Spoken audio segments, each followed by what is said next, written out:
पिछले एपिसोड में आपने देखा कैसे आशा बचपन के अकेलेपन से निकलकर बड़ी हुई और फिर उसकी शादी हो गई। उसके दिल में उम्मीद थी, अब उसकी ज़िंदगी बदलेगी।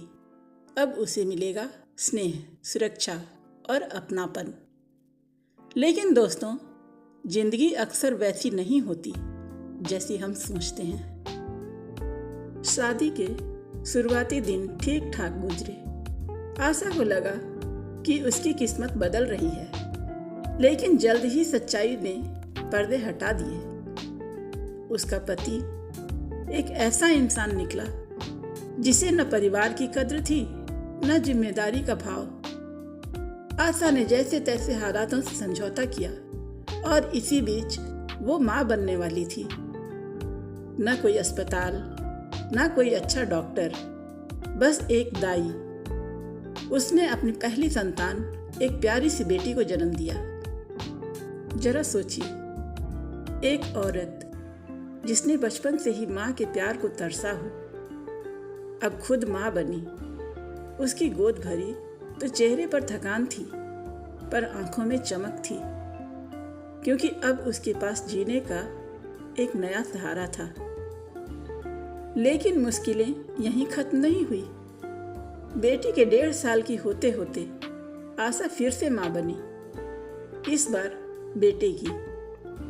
अब उसके सामने 2 नन्हे मासूम थे, जिन्हें पालना, पढ़ाना और सुरक्षित रखना उसकी सबसे बड़ी जिम्मेदारी थी। पर क्या उसका पति साथ देता? नहीं, वो तो अय्यासी में डूबा था। कभी घर से पैसे उड़ा देता, कभी शराब पीकर गालियां और मारपीट करता।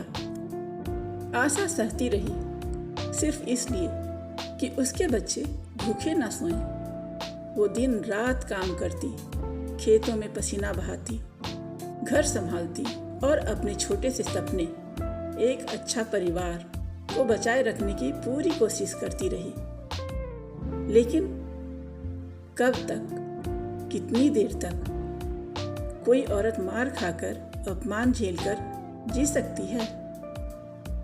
एक दिन हद हो गई। उसका पति इतना निर्दयी हो गया कि उसे बुरी तरह पीट डाला। उसके 3 दांत टूट गए, नाखून उखड़ गए और उसके छोटे छोटे बच्चे ये सब देख रहे थे, सामने से डरे हुए। उस दिन गांव के एक भले इंसान ने आगे बढ़कर आशा और उसके बच्चों को बस में बिठाया और मायके भेज दिया।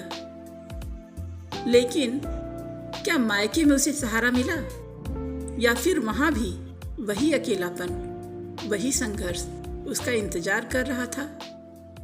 ये जानने के लिए देखिए सांझ की किरण का 4था एपिसोड। तब तक के लिए मैं आपसे विदा लेती हूँ। नमस्कार।